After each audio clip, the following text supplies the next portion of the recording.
Olá pessoal, tudo bem? Vamos então para a nossa última aula do Estatuto da Cidade, finalizando aí, os instrumentos trazidos pelo Estatuto da Cidade para a política urbana, ok? Então, continuando aí os instrumentos, como nós estávamos estudando na última aula, o próximo instrumento aí que o Estatuto da Cidade traz para nós é o parcelamento, a edificação ou a utilização compulsória. Então, o que é isso? É o poder, que a gente chama de poder-dever da administração pública municipal, em exigir do proprietário do imóvel que ele edifique, tá, quando se tratar de área não edificada ou subutilizada, ou dê um uso quando houver edificação vazia no imóvel. Esse instrumento, ele visa fazer com que o imóvel cumpra a função social. E é esse instrumento aqui, quando a gente fala lá do IPTU progressivo no tempo, quando a gente fala da desapropriação, esse instrumento aqui é quando o proprietário não atende a esse instrumento, o poder público municipal pode então instituir o IPTU progressivo no tempo, durante 5 anos consecutivos, e se ainda assim o proprietário não atender a esse instrumento aqui, que é o parcelamento, a edificação ou a utilização compulsória, aí sim o município pode utilizar o instrumento da desapropriação e fazer a desapropriação do imóvel, ok? Um outro instrumento que é trazido pelo Estatuto da Cidade é o uso capião especial de imóvel urbano. Tá? A gente já tratou, em algumas aulas a gente falou rapidamente sobre esse instrumento, mas esse instrumento é aquele que ele vai dizer que aquela pessoa que possuir como sua uma área ou uma edificação urbana de até 250 metros quadrados por 5 anos ininterruptos, e sem oposição, ou seja, ele está lá no imóvel, no terreno, durante 5 anos, esse imóvel não tem mais que 250 metros quadrados, não tem nenhuma oposição a ele estar ocupando aquele imóvel. Se ele estiver utilizando esse imóvel como sua moradia ou de sua família, ele vai adquirir o domínio, desde que não seja proprietário de outro imóvel urbano ou rural.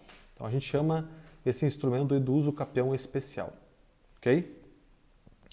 Um outro instrumento que é trazido pelo Estatuto da Cidade é o direito de superfície.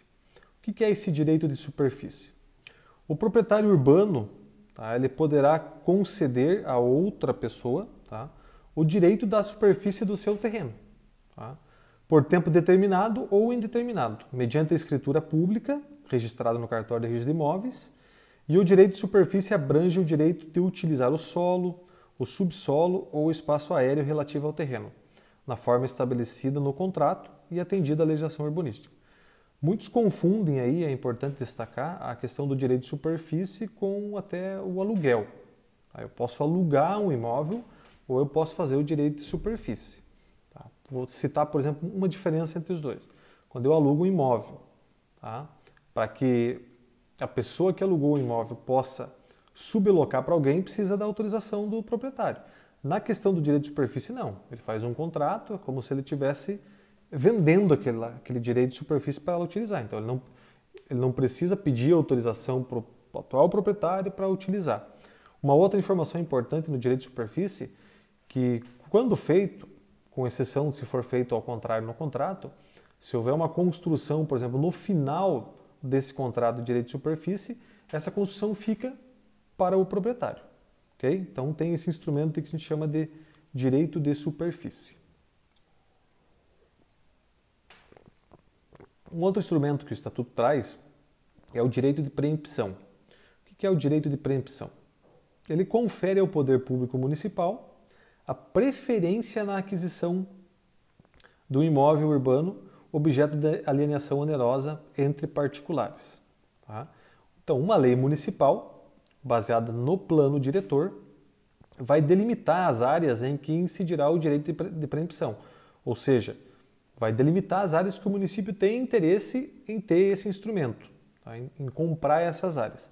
E vai fixar também um prazo de vigência, porque eu não posso fixar uma área e dizer aí 100 anos que o município vai ficar como direito de preempção naquele imóvel e a pessoa não pode fazer nada. O município quer vender e durante 100 anos tem que aguardar o município. O direito de preempção ele será exercido sempre que o poder público necessitar de uma área para regularização fundiária, para execução de programas e projetos habitacionais de interesse social, para a constituição de reserva fundiária, para o ordenamento e direcionamento da expansão urbana. Então, o município quer direcionar a expansão urbana, ele pode utilizar desse instrumento para comprar o imóvel para fazer essa expansão urbana. Implantação de equipamentos urbanos e comunitários, criação de espaços públicos de lazer e áreas verdes, criação de unidade de conservação, que a gente já viu que é um instrumento trazido aqui também pelo Estatuto, ou a pretensão de outras áreas de interesse ambiental e a proteção de área de interesse histórico, cultural ou paisagístico. Okay? Então, esse direito de preempção, resumindo, nada mais é do que o poder público municipal tem a preferência na compra daquele imóvel. Okay? Um outro instrumento trazido aqui pelo Estatuto da Cidade é a outorga onerosa do direito de construir e a alteração de uso e ocupação do solo. Tá?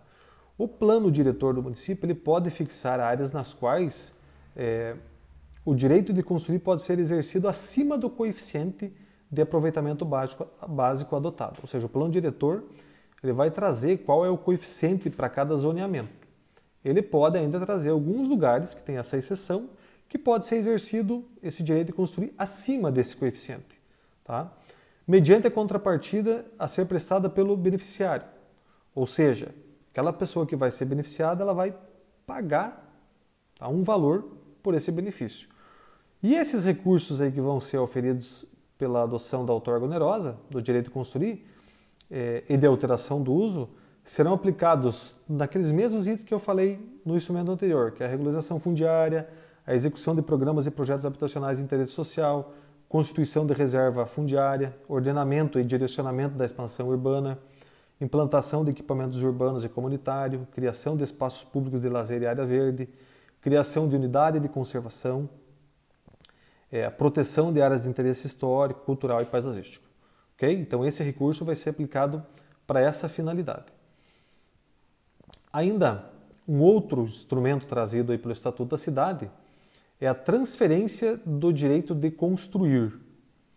Uma lei municipal também, vejam que eu sempre falo que é baseada no plano diretor, porque o plano diretor sempre é a lei principal aí com relação à política urbana.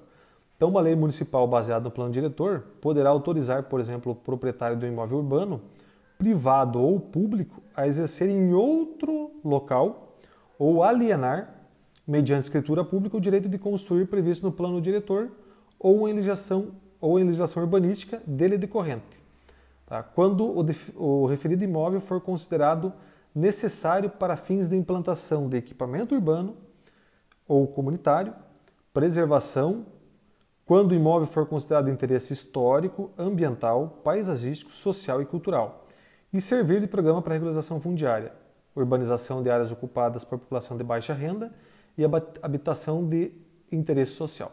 Vamos dar um exemplo de como que funciona a transferência do direito de construir. Se você tem um imóvel, tá? E esse imóvel ele precisa ser protegido porque ele tem um valor histórico. Então ele pode ser tombado, por exemplo. Eu tinha o direito de construir, por exemplo, 100% naquele terreno. Então, como o meu imóvel está protegido e eu não posso derrubar esse imóvel, eu posso utilizar desse instrumento, que é a transferência do direito de construir. Eu posso transferir o direito que eu tinha nessa área para um outro local. Tá? Esse, então, é a transferência do direito de construir. Nós temos ainda outro instrumento, que são as operações urbanas consorciadas. Tá? O que são essas operações? Uma lei municipal específica, baseada também no plano diretor, ela poderá delimitar a área para aplicação de operações consorciadas. O que são operações consorciadas? É o conjunto de intervenções e medidas coordenadas pelo poder público municipal com a participação de proprietários, moradores ou até mesmo investidores privados. Então, uma lei específica respeitando o plano diretor, pode criar essas áreas para que o município tenha essas operações urbanas consorciadas.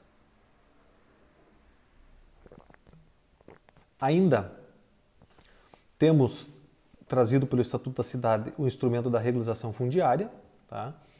Que eu tenho, por exemplo, dentro do município tem algumas áreas que são habitadas por pessoas de baixa renda, áreas que foram invadidas, o município tem esse instrumento de realizar essa regularização fundiária dessas áreas. Um outro instrumento ainda trazido pelo Estatuto é assistência técnica e jurídica gratuita para as comunidades e grupos menos favorecidas, então o município também pode utilizar esse instrumento. Temos aí um instrumento que já é bem conhecido, que é o referendo popular e o plebiscito. Tá? Temos a demarcação urbanística para fins de regularização fundiária, que já é um pouquinho aquilo que a gente tratou há 2 instrumentos atrás. E por último, que aqui eu vou destacar e também não vou tratar muito profundamente, porque vocês vão ter uma disciplina, né, em engenharia ambiental que vai tratar exatamente sobre isso, que é o estudo de impacto ambiental, o EIA, e o estudo prévio de impacto de vizinhança, o EIV. Importante destacar que um não substitui o outro. Tá? O estudo de impacto ambiental não vai substituir o estudo de impacto de vizinhança, e o estudo de impacto de vizinhança também não vai substituir o estudo prévio de impacto ambiental. Então, muitas vezes no empreendimento se pode ter esses 2 tipos aí de estudo sendo realizado. Okay? Esse é o último instrumento trazido pelo Estatuto da Cidade. Então, aqui a gente finaliza o nosso estudo aí do Estatuto da Cidade com relação aos instrumentos, ao objetivo aí do Estatuto da Cidade. Finalizamos então nessa aula hoje. Ok? Até a próxima.